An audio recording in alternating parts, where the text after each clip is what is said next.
Hello, everybody. This is Chris Bandura from Dave and Adams, and thanks for tuning into The Standard. We have a great guest today from NBC Sports, pro soccer talk contributor and writer Nick Mendola.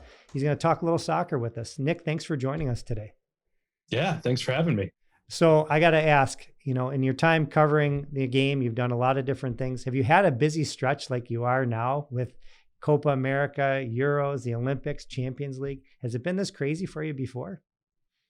No, certainly not. I mean, you always the summer of major tournaments, they always kind of get to you a little bit, right? You get the World Cup right on the heels of, the Premier League and La Liga and Champions League seasons. But when you think about the break we had for the pandemic and Project Restart in the Premier League and rolling into those single elimination Champions Leagues, and yeah, you had a couple big teams take a few weeks off before restarting their European seasons, but for the most part, it's been nonstop soccer. And I'm actually getting a little bit of a break during the Gold Cup when the U.S. is playing, which is usually the U.S. men, which is usually a big part of what I do in order to gear up for the Olympics, which will end like 3 days before the Premier League season starts. So it's but it's exciting. I think it's taken some of the focus off of transfer season a little bit, which can drag and get a little annoying with all the rumors and the agents speaking. So no, I haven't had anything like this, but I can't tell you that I haven't enjoyed it.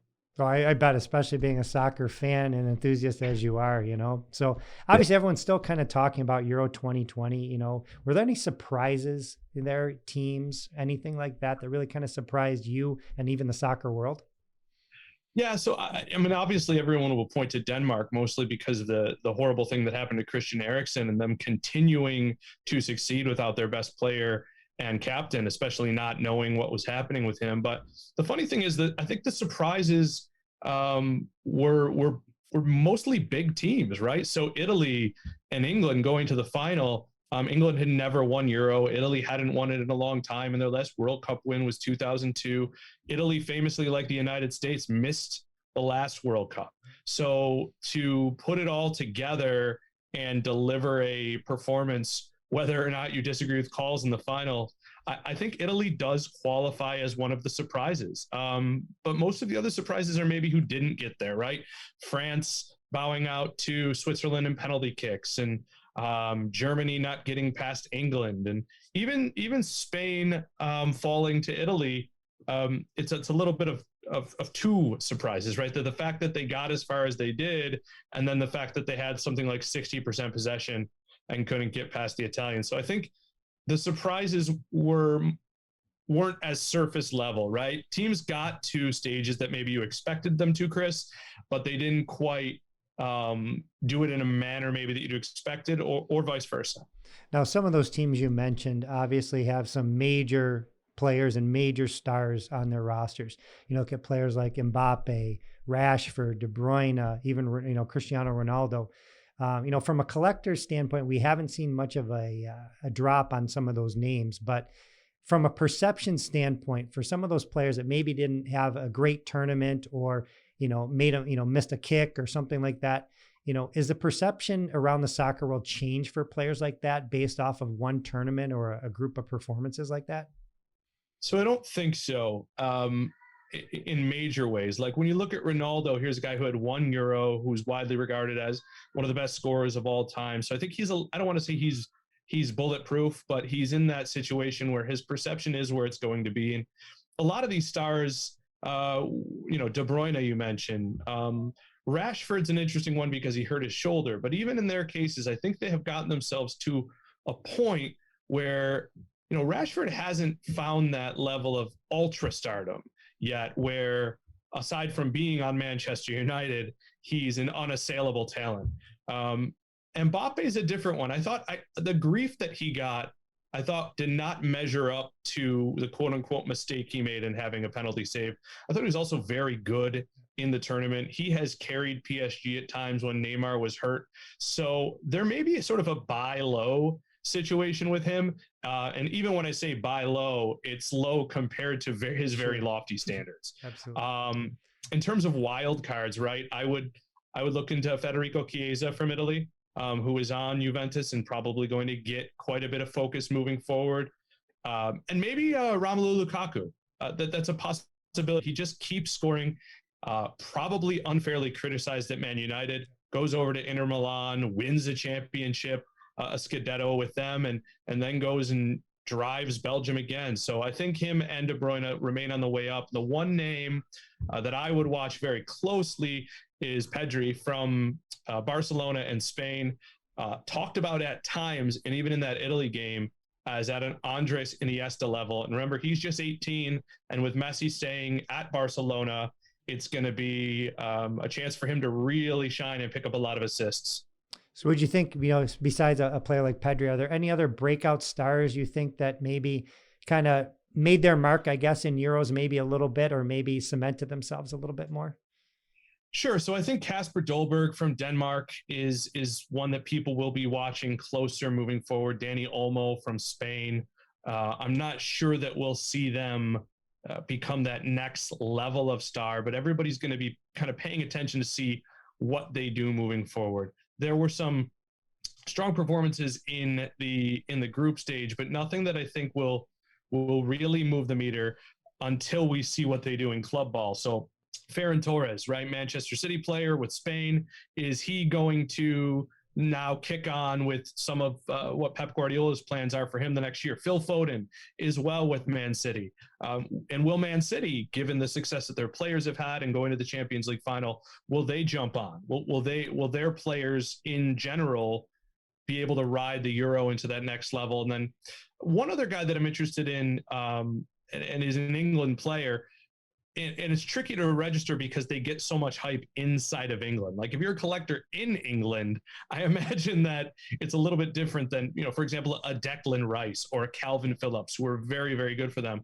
Are they moving the meter worldwide? I'm not sure. Jack Grealish was fantastic when he got out there. Is he moving the meter worldwide? That's the interesting one. And then, of course, two players who were with Borussia Dortmund last year, Jude Bellingham, who's 18, and Jadon Sancho, who was underused by Gareth Southgate, but it's almost hard to say that because they did go to the final, Chris. So, keep an eye on those guys, but I do think Pedri has the biggest potential to be a breakout guy based on his performance here. That's exciting to hear so many of these young names. Like you said, a bunch of 18-year-olds that are on this large stage doing good things. And obviously from a collector's standpoint, it's nice to hear that those up and coming guys are there. I got to lead right back into some of those guys that are synonymous with the sport, obviously, and the maybe the tournament maybe went a little under the radar a little bit, is Copa America. Obviously some major stars, making an impact in that tournament. Can't forget about some of those names in that one, can you? No, and I think the Copa America was under the radar, and it was unfortunate that it was, because it was a fantastic tournament. And I think that once you found out, it's a little weird format. There's 5 teams in each group, and they're basically jockeying for position, right? Only 2 are going to be kicked out after the first stage, and that was Bolivia and Venezuela. So no major stars there, with apologies to them. But when it really kicked on is when you realized that we were closing in on a potential Argentina-Brazil final. And Lionel Messi, again, how can your star rise any further? Has a tournament of tournaments, right? This guy, unbelievable, breaks his own Copa America record for assists in a single tournament. Delivers the good with some show-stopping stuff. And I think you look at Brazil, who lost, and Neymar was also fantastic in this. And, of course, them being former Barcelona teammates. But I'll tell you what, this served for Argentina and Brazil as both opportunities for a couple younger players and lesser-known players. I mean, Rodrigo de Paul is not younger. He's in his late 20s, but he makes a move to Atletico Madrid based on this. And then back on the Lukaku tip is Lautaro Martinez, 23 years old, I think. And here's a guy who had been maybe in Lukaku's shadow a little bit at Inter, but drove them forward. And it'll be very interesting to see where he lines up, because he is the number 9 of the future and the present for Argentina. On the flip side, looking at Brazil, I think a lot of people are noticing players outside of Neymar. Even if they recognize a lot of the players who were on the field, right? Fred from Manchester United. But one guy to watch out for, and I believe scored in the final, is Lucas Paqueta from Lyon, 23 years old. And then, of course, some of the other players who didn't have fantastic tournaments, but had escalated their profile in club play, like Vinicius Jr., who's just 21, and even a Richarlison from Everton. We're at that time. You mentioned it earlier on. Obviously, NBC Sports is a major player in the Olympics. Speaking of the Olympics, obviously Team USA is not in the tournament, this time around. But who are some teams that fans and collectors should kind of watch out for? So that's a very interesting one, and I'll tell you why. I think we'll have to switch by the end of this conversation to the women's side of the tournament, because there's a chance for some already strong legacies to go forward.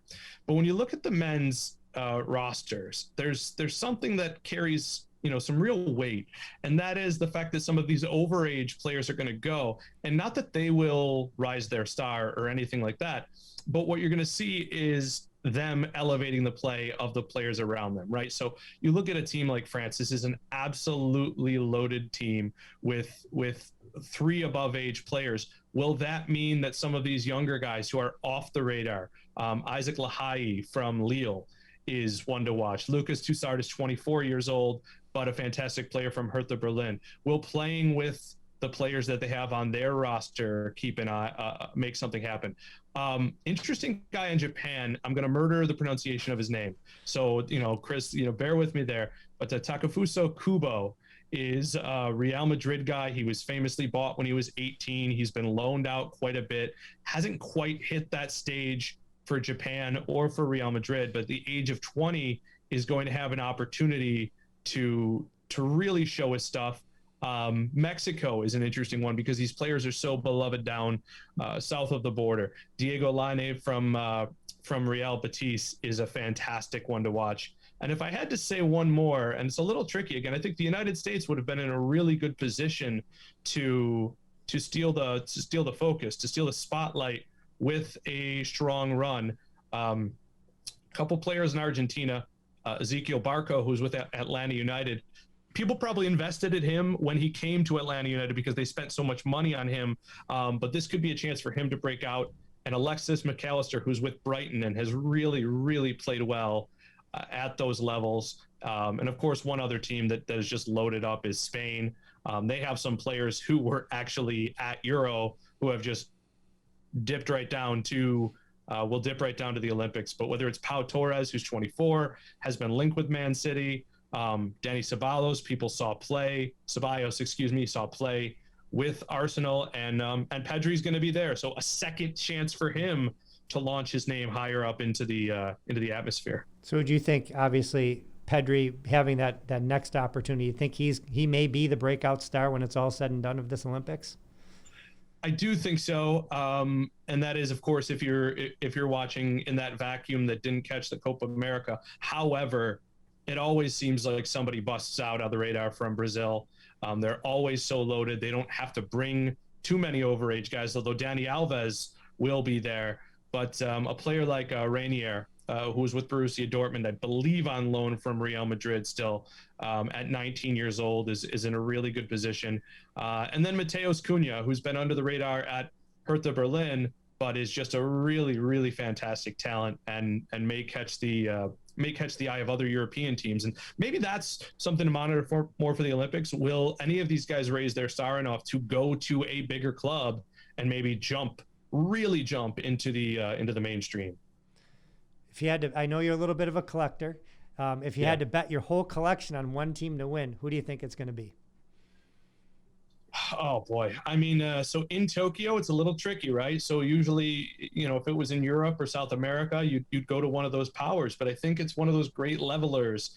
I'm going to pick Spain because I think they have a good mix of veteran talent. I think they have a good mix of young and up and coming players who still have that experience, but I would peg either Spain or Brazil. And I'm going with Spain because I was just so impressed by Pedri. I'll tell you a neat story from a few years ago.